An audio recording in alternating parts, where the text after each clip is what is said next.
Hey, how you guys doing? So, I'm gonna do, as you can probably tell, a bit of a developer commentary on my map Night Terror for Halloween Horror 2.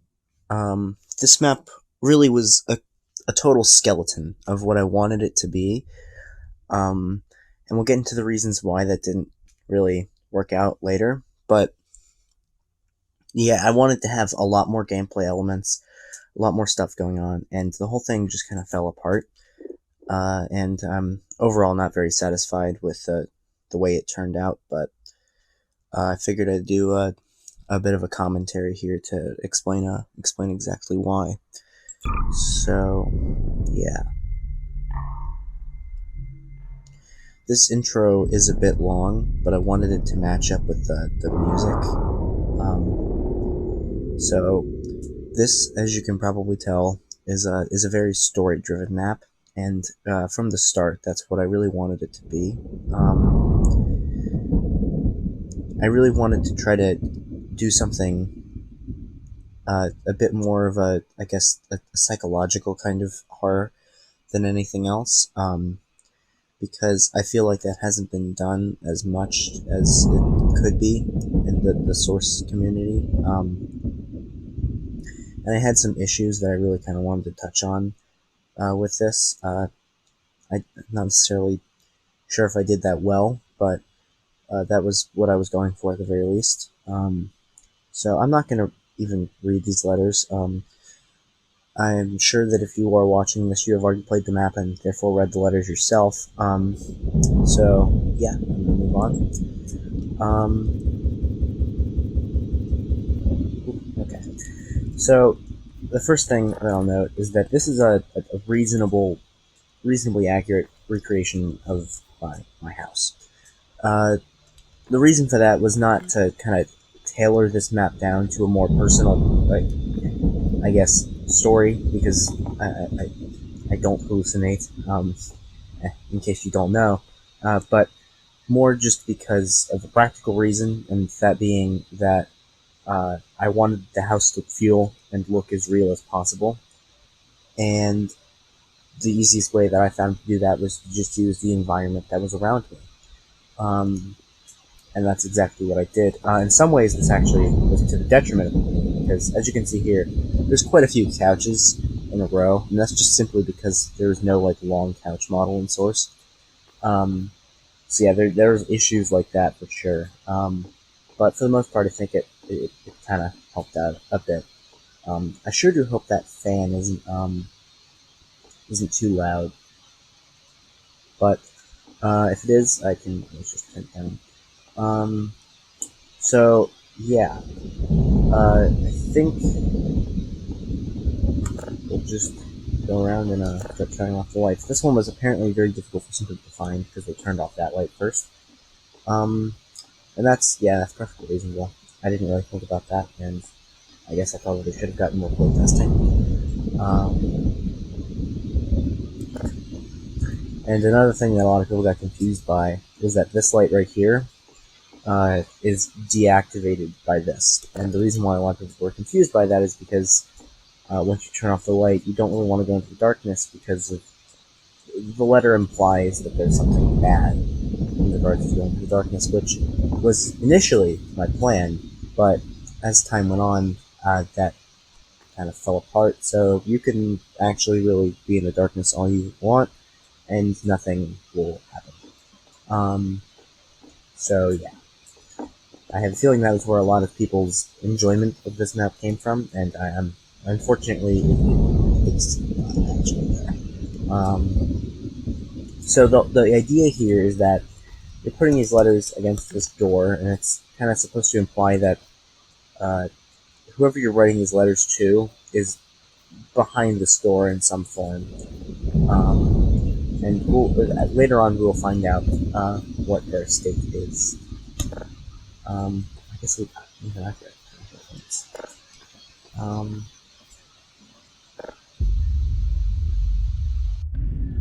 Alright, so now we'll start seeing all of the changes. One thing I really wanted to do here was to have nightmares in between the nights, because I feel like the nights just kind of went by a little too fast, like the between area. And I thought the nightmares would give me a chance to kind of give a bit more of a horror thing going on here in the slower parts of this map. And maybe add some more gameplay as well, but yet again, I didn't get around to it. I was incredibly busy this Halloween season. So yeah. So hear that tapping sound? I pretty much just took that straight from Odyssey Manor in one of the scenes in that. And the fire is on, and there's a green light here. Some people thought you were supposed to turn those off. I tried to make it obvious that they weren't supposed to be turned off by having them only appear on the second night, but I guess that didn't really work very well.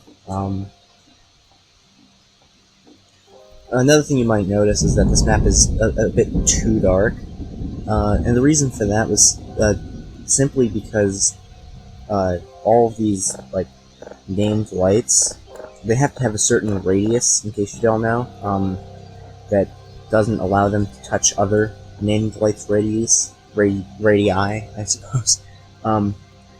And basically, they had to fall off very close to where they were, and because of that, most of the lights here are appear to be kind of dim. And that's kind of why I wanted to add more of these fires and the TV and stuff to try to make it a bit brighter, but obviously that led to more confusion, so it became a bit more, but yeah. Another thing that I'll mention is that I wanted to have some sort of extra gameplay element, and my idea for that was as you can see here, there's this portrait. Apparently it's not on the table. But I wanted to have some sort of mementos the player had to collect, things from their past. So, for instance, they would collect a doll for one of their children, which we will find later. Or this, obviously right here, was the first one I came up with, which was a family portrait. And they go around and they collect these things and maybe have a little bit of a voiceover talking over what it meant to them, etc. But yet again, the time did not permit that, and this map further fell into the trap of being way too overly simplified and meaningless, essentially. Especially in terms of the gameplay, which is just about as bare bones as it gets.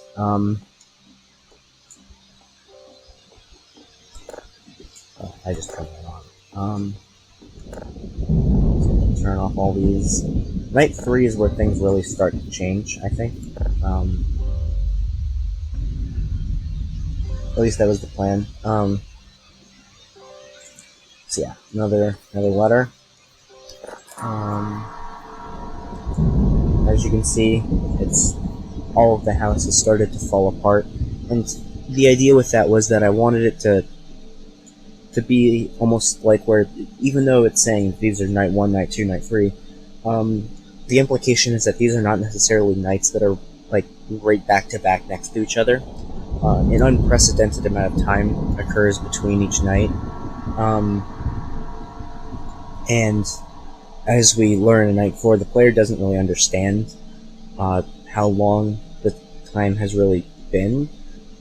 So this could really just be in their head, where it's just kind of getting older and older, or it could be in real life. And I think the importance of that is that the player realistically wouldn't know that, considering their mental state. And I wanted to really capture that unknown, because that's something that I think a lot of people find kind of terrifying, myself included. Have the mirror breaking.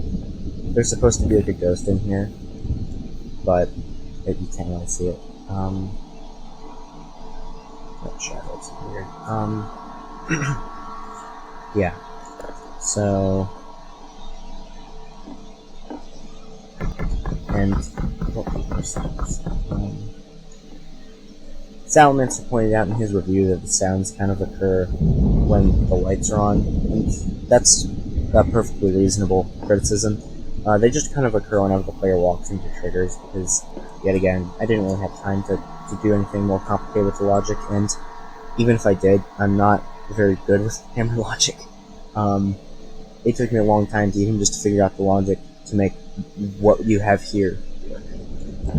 So this is obviously a reference to my previous Halloween Horror map, Racing Mare. I think most people saw that, but in case you didn't, it's there.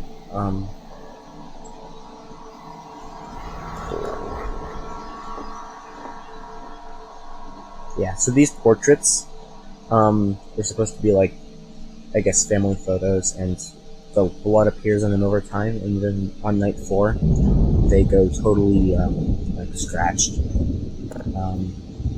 And that's, yet again, supposed to imply something about the fate of these people who were related to the main character. I guess I forgot to turn that light off.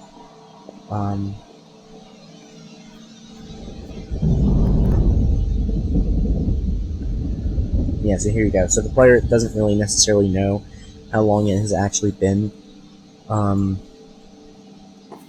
the idea was that I wanted to set up with that letter that they're still breaking in, and that way it's kind of unexpected for the player to go down there and find that. I also wanted to mention something about that bust. It actually moves throughout each night. It gets closer and closer to the player. On night 3, it was like in the kitchen still, but night 4, it comes up the stairs. I didn't want it to actually block the player's path, so I think it was a little bit less obvious because of that. So I'm not really that concerned about dying here because it actually takes quite a few hits, and that was kind of by design. But just in case, I'm gonna turn on God mode, because I kind of want to show more of this off. So yeah, these are supposed to be dead family members of the main character, all in their rooms, and this room is still locked, so we're still unsure as to what is in there. All the windows are boarded up. That was a very last-minute thing I added, and I think it really added to the environment of this area, and I think overall it really made night 4 the best night of these. Not just that alone, of course, obviously, the chasing ghosts really adds a lot. But this is definitely the night that I'm most proud of, in both visuals and horror. And I think it's the one part of this map that actually turned that up. There's footsteps on the ceiling. I thought that was kind of creepy. Also, when you kind of run into the ghost, the screen overlay shows Alex, which the implication was supposed to be that's like your wife or whoever you're writing to.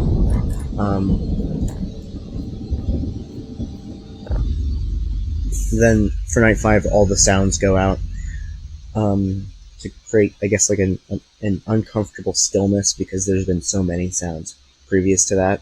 And this is a bit of a reference right here to my initial plan for this map, which was to basically just totally copy the host and write everything, all these letters, and also a couple of other extra, probably voiceover things, totally in rhyme, or in some form of rhyme, or poetry, or whatever.